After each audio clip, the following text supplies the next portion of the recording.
बुद्धिमान की परीक्षा। बहुत समय पूर्व जब गुरुकुल शिक्षा की प्रणाली होती थी, तब हर बालक को अपने जीवन के 25 वर्ष गुरुकुल में बिताना पड़ता था। उस समय एक प्रचंड पंडित राधे गुप्त हुआ करते थे, जिनका गुरुकुल बहुत प्रसिद्ध था, जहां दूर दूर के राज्य के शिष्य शिक्षा प्राप्त करने आया करते थे। बात उन दिनों की है जब राधे गुप्त की उम्र ढलने लगी थी और उसकी पत्नी का देहांत हो चुका था।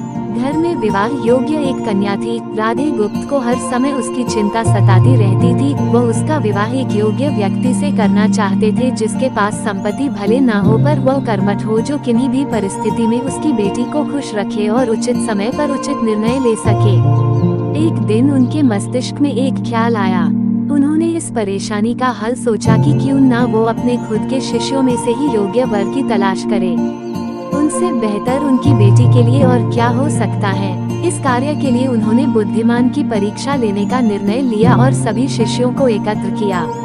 राधे गुप्त ने सभी से कहा कि वे एक परीक्षा आयोजित करना चाहते हैं, जिसमें सभी की बुद्धिमानी का परिचय होगा। उन्होंने सभी से कहा कि उन्हें अपनी पुत्री के विवाह की चिंता है, जिसके लिए उनके पास पर्याप्त धन नहीं है, इसलिए वे चाहते हैं कि उनके शिष्य विवाह में लगने वाली सभी सामग्री कैसे भी करके एकत्र करें। भले उसके लिए उन्हें चोरी का रास्ता चुनना पड़े, लेकिन उन्हें चोरी करता कोई भी देख ना सके। इसी एक शर्त का पालन सभी को करना है। अगले दिन से सभी शिष्य कार्य में जुट गए। रोजाना कोई न कोई तरह तरह की वस्तुएं चुरा कर लाता और राधा गुप्त को दे देता। राधा गुप्त उन्हें एक विशेष स्थान पर रख देते, क्योंकि परीक्षा के बाद ये सभी वस्तुएं उनके मालिक को वापस करना जरूरी था, क्योंकि वे अपने शिष्यों को सही ज्ञान देना चाहते थे।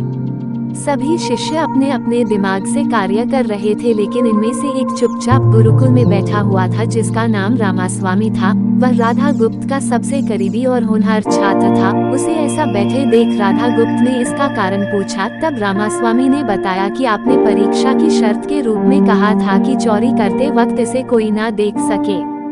इस प्रकार अगर हम अकेले में भी चोरी करते हैं, तब भी हमारी अंतरात्मा उसे देख रही है। हम खुद से उसे नहीं छिपा सकते। इसका अर्थ यही है कि चोरी करना व्यर्थ है।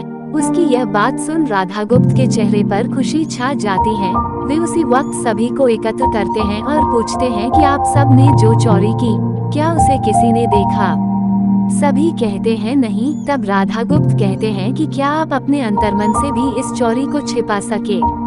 सभी को बात समझ आ जाती है और सबका सिर नीचे झुक जाता है, सिवाय रामास्वामी के। राधा गुप्त रामास्वामी को बुद्धिमानी की परीक्षा में अव्वल पाते हैं और सभी के सामने कहते हैं कि यह परीक्षा मेरी पुत्री के लिए उचित वर तलाशने के लिए रखी गई थी। इस प्रकार मैं रामास्वामी का विवाह अपनी पुत्री के साथ तय करता हूँ। सभी खुशी से झूम उठते हैं, साथ ही चुराई हुई हर एक वस्तु को उसके मालिक को सौंप विनम्रता से सभी से क्षमा मांगते हैं।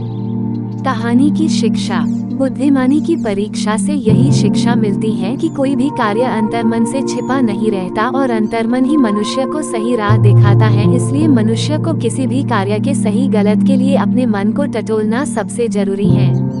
आज मनुष्य ने अंतरात्मा की आवाज सुनना बंद कर दिया है, इसलिए ही वो गलत रास्ते पर जा रहा है। हमारी अंतरात्मा कभी हमें गलत राह नहीं दिखाती। ये जरूर है कि मन की आवाज हमें वो करने की सलाह देती है जिसे दिमाग कभी स्वीकार नहीं करता, क्योंकि दिमाग सदैव स्वहित में कार्य करता है और मन हमें सही और गलत का परिचय करवाता है।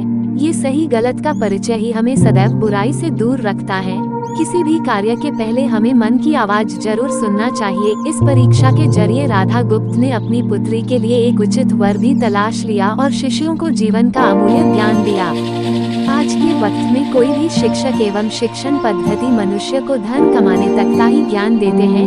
एक बालक का सर्वांगीण विकास कहीं न कहीं लुप्त हो चुका है। आज का मनुष्य केवल बड़े होकर एक धनवान व्यक्ति बनने का ही ज्ञान विद्यालयों में लेता है। उस बालक को सही गलत का बोध कराने का दायित्व कोई भी नहीं लेता, क्योंकि उनके माता पिता भी आज के दौर में बस पैसा कमाने में लगे रहते हैं और शिक्षक भी केवल किताबी ज्ञान देकर अपने दायित्व से मुख मोड़ लेता है। ऐसे में ये छोटी छोटी कहानियाँ व्यक्ति को सही गलत सिखाने में अहम भूमिका निभाती हैं, लेकिन आजकल इसके लिए भी वक्त मिलना मुश्किल है। यह एक गंभीर समस्या है, जिसके फलस्वरूप आज के बच्चे आसानी से गलत राह पर चलने लगते हैं और उन्हें इसका भान तब होता है जब वे पूरी तरह ग्रस्त हो जाते हैं। अतः जरूरी है कि हम सभी आज की पीढ़ी को ज्ञानवर्धक बातें भी सिखाएं।